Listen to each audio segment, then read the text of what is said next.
Okay. Hi, everyone. I'm really excited to show you my thrifting haul.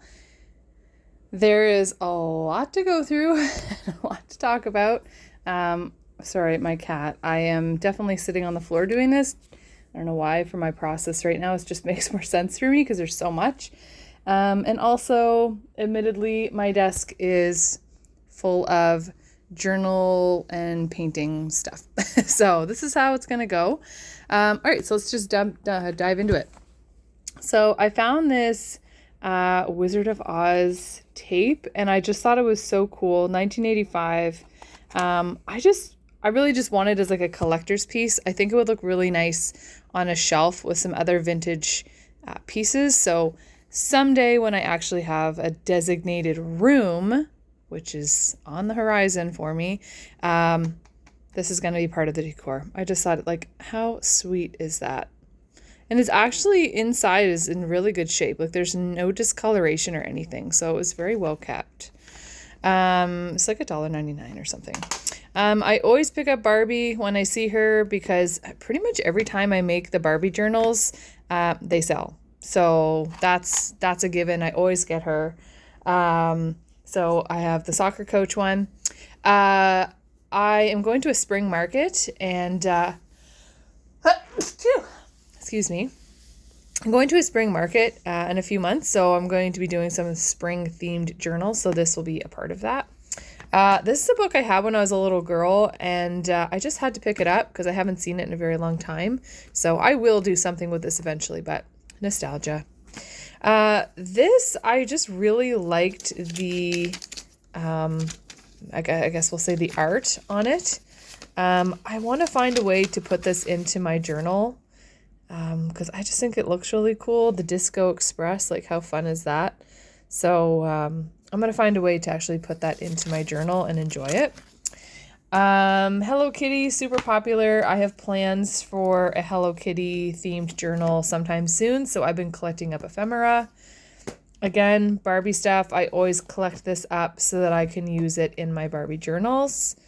How cool is the gem book?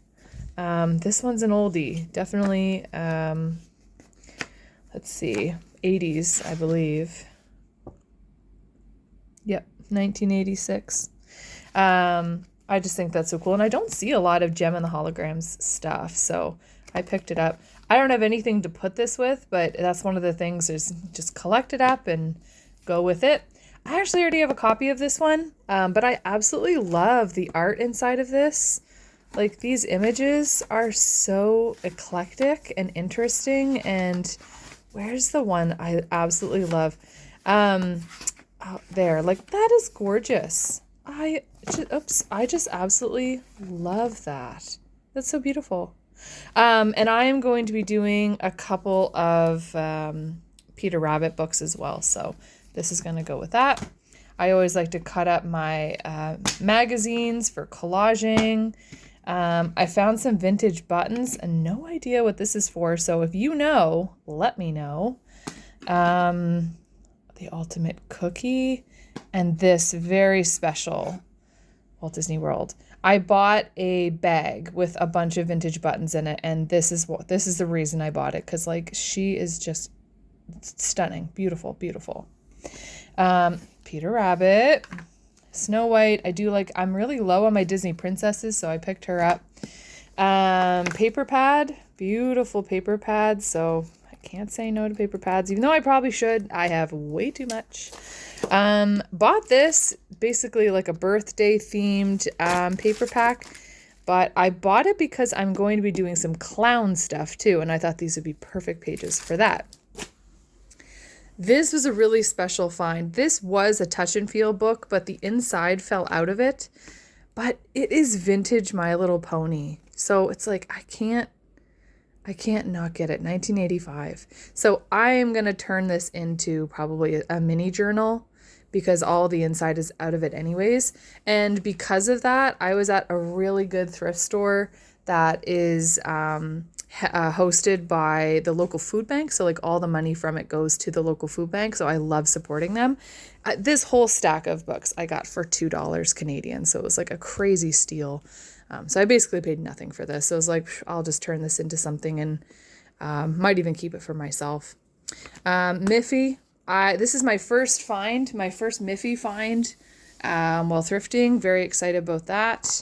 Sometimes I'll go with a mixture of the vintage My Little Ponies and the more modern because I like how it looks kind of side by side.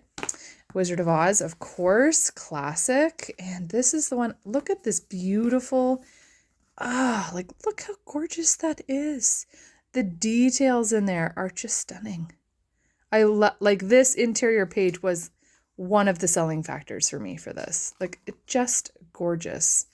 And the art inside is very cool, very vintage feeling. Like I love it. It's very nice. I'm going to be doing a Minecraft thing soon, so I picked that up. And I found a ton of dinosaur books, and I actually already have some dinosaur books because I've had some people asking for that, so that is on my to-do list.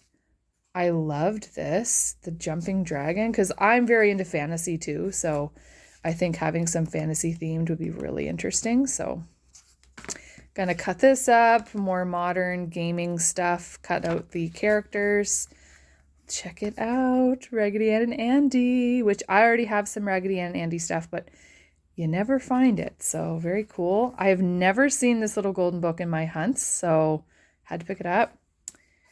So I've got the more modern version of Professor Noodle Circle School and the vintage version of it as well, which I thought was really neat. More dinosaurs. The unicorn book is cute. Like the paper inside is really nice, so I will definitely repurpose that. I just loved the artwork behind this, and I actually really like this size. It's a good size book. More dinosaurs. This was really special. So this was a See, Hear, and Read book, and it actually still has this in the back. Like it's still there. And like look at the label. Oh, I was like, yep, you're coming home with me. Jeremy Fisher, Beatrix Potter, classic. People love Beatrix Potter.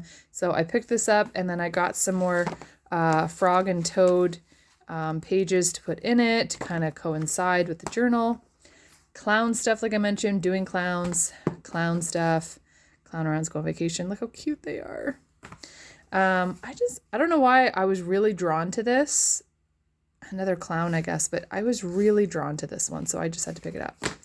Hello Kitty, she's cute, and I have a whole bunch of Star Wars stuff coming in the future and some old-fashioned gift labels. Brings me to my last pile. This I have to clean. It's in terrible shape on the inside, but $2, and it's $19.91, which I think is cool. Again, something that once I clean it up will look really nice, like on a shelf with something inside of it. So I had to pick it up. I've been on a Rainbow Bright kick lately, and so this is perfect. I am going to tear this bag apart because I love this pattern in the pink and the shiny, like anything glittery, I'm into it. So I'm going to tear that apart and repurpose it. Found some really cute vintage wrapping paper. Like even if you just cut these out and then put them in your layouts, like super cool. Shiny, beautiful flowers, and squishmallows, which I love. So this is great when I'm working at home and I just need to do whatever, but oh yes, I forgot. I also got stickers. It's like a re-surprise. Like I'm excited again. Oops. Looks like we lost some ballet shoes there. Anyway, yeah, stickers. And then, yeah, it even came with some of the Squishmallow paper. So that's my haul video, everybody. Oh my gosh, I have to clean this up now. But yeah, thrifting is such a thrill. And if you're doing stuff like this, thrifting is the way to go. And I know I spent money, like a lot of people say, like, you don't need to spend money, which is so true. But I go to markets and I sell. So, like, I have to source materials to make my stuff. But other than that, like, I try to just use whatever I have. So, yay, happy haul day.